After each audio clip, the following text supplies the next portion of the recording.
అద్వైత పరిప్రశ్నోత్తర రత్నావళి పుస్తకంలో నుంచి 36వ ప్రశ్న. రూపము లేని పరమాత్మ అర్జునునకు ఏ రూపము చూపించాడు? అది చూచి అర్జునుడు ఎందుకు భయభ్రాంతుడయ్యాడు? దయచేసి నా సందేహాన్ని నివృత్తి చేయండి గురుదేవ అనే ప్రశ్నకు సమాధానం ఇప్పుడు తెలుసుకుందాం. శిష్య, పరమాత్మ సచ్చిత్ ఆనంద స్వరూపుడని ఇప్పటి వరకు నీకు తెలుసు. పరమాత్మలో అవ్యక్తంగా షడ్గుణాలున్నాయి. అది ఆయన శక్తి. ఆ శక్తికే మూల ప్రకృతి అని, మాయ అని పేర్లు.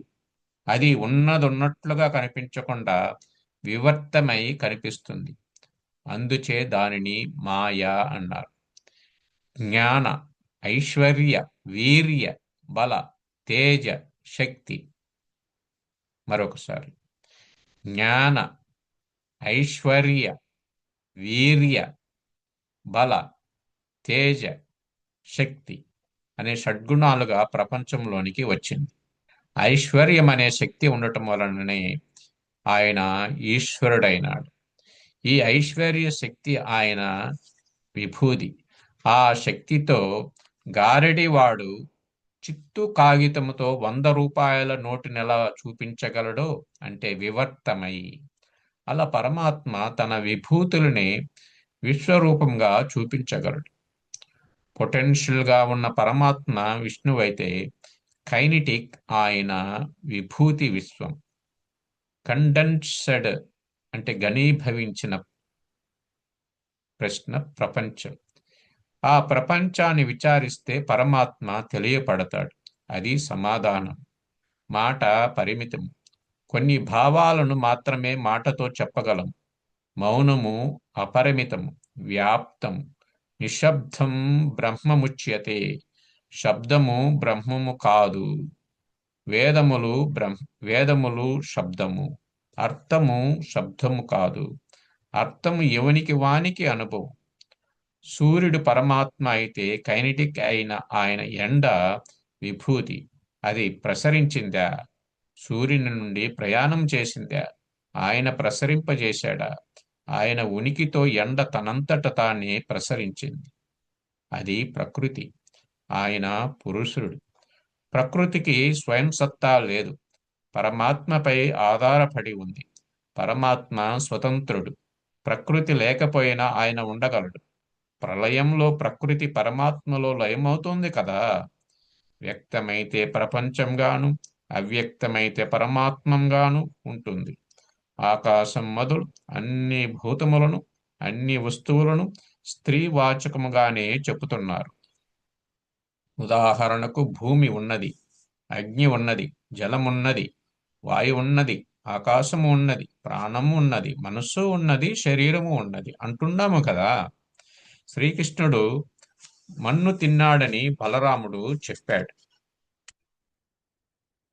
యశోద బాలకృష్ణుని దండించి నీ నోరు చూపు అంటుంది.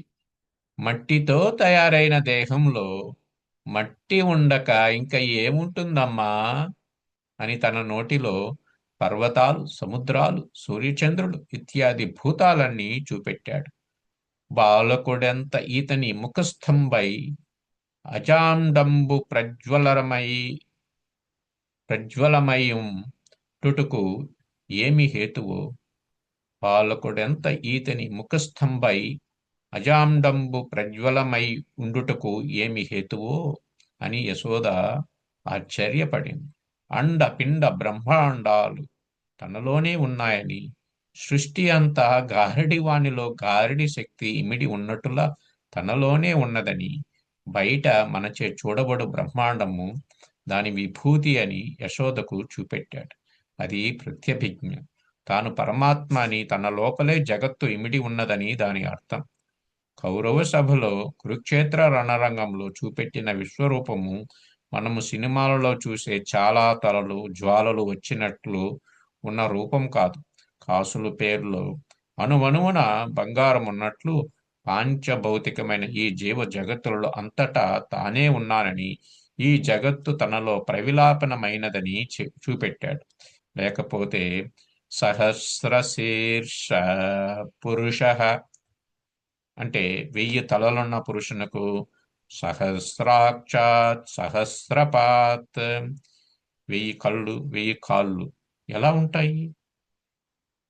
అక్కడ కోట్ల కోట్ల ప్రాణులు, నామరూప క్రియలు అంటే జీవులు, దేశకాల వస్తువులు అంటే జగత్తు, అన్నింటా తానే ఉన్నానని తెలియజేసేది విశ్వరూపం. అది తన విభూతి. కాబట్టి తనుగా కనిపించకుండా వివర్తమై జీవ జగత్తులుగా కనిపిస్తున్నదని దృష్టిని జ్ఞానమయం చేసుకుంటే తన్ను గుర్తించవచ్చని ఆ విజ్ఞాన దృష్టిని కలిగించాడు. శ్లోకం దుర్లభం త్రయమేవైతత్ దేవానుగ్రహ హేతునా మనుష్యత్వం ముముక్షత్వం మహాపురుష సంశ్రయ. పరమాత్మను తెలుసుకోవాలంటే మనుష్యత్వం ముముక్షత్వం మహాపురుష సంశ్రయం అనే అర్హతలు ఉండాలని శంకరులు వివేక చూడామణిలో చెప్పారు. పరమాత్మను తెలుసుకోవాలంటే అది మానవునికే సాధ్యము. అందుకే శ్రీకృష్ణుడు అర్జున, నీవు చూచిన ఈ రూపము దేవతలు కూడా చూడలేరని సుదర్శనమని చెప్పాడు. శాస్త్రము జంతూనాం నరజన్మ దుర్లభతమం, మానవ జన్మ చాలా శ్రేష్టమైనదని, తరించే మార్గం ఇందులోనే కలదని చెబుతున్నది. వేదాల చేత కాని, తపస్సు చేత కాని, దానము చేత కాని, యజ్ఞ యాగాదుల చేత కాని పరమాత్మని ప్రత్యభిజ్ఞ ప్రవిలాపనమును అనుభవించ సాధ్యము కాదు. కేవలం జ్ఞాతుం, పరమాత్మ సచ్చిత్తులని ఎరిగినవాడు. ద్రష్టుం అంటే తానే పరమాత్మని దర్శించినవాడు తానెవరో తెలిస్తే విశ్వంలో కనపడిన రూపాలన్నీ తానేనని తెలుసుకోగలడు. తత్వేన ప్రవేష్టం, తానే త్వం అని, తత్ అని, త్వం తదసి అని గ్రహించిన వానికి, అనన్య భక్తునికు అంటే తాను తప్ప మరొకటి లేదని తెలిసిన వానికి తప్ప ఈ రూపము చూడగల శక్తి మరొకరికి ఉండదు.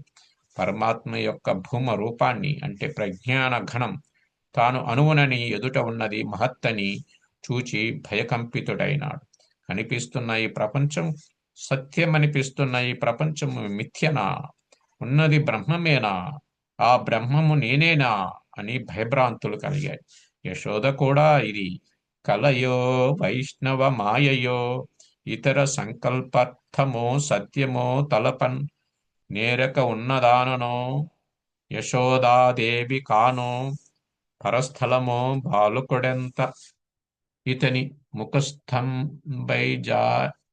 ముఖస్థంబైయ జాండంబు ప్రజ్వలమై ఉండటకేమి హేతువో మహాశ్చర్యంబు చింతింపకన్ అని ఆశ్చర్య చకితురాలయ్యింది కదా. నిరాకారమైన పరమాత్మను దర్శించిన ప్రతి ఒక్కనికి సంభ్రమాశ్చర్యాలు కలగడం సహజం. దానినే పెద్దలు సమాధి, ఆనంద అనుభూతి అని చెప్పారు. రేపు 37వ ప్రశ్న, తత్వ జ్ఞానము వలన మోక్షం కలుగుతుంది అన్నప్పుడు వేదము కర్మ ఉపాసనకు ఎందుకు చెప్పింది అనే దానికి సమాధానంగా తెలుసుకుందాం. అందరికీ ధన్యవాదాలు. ఓ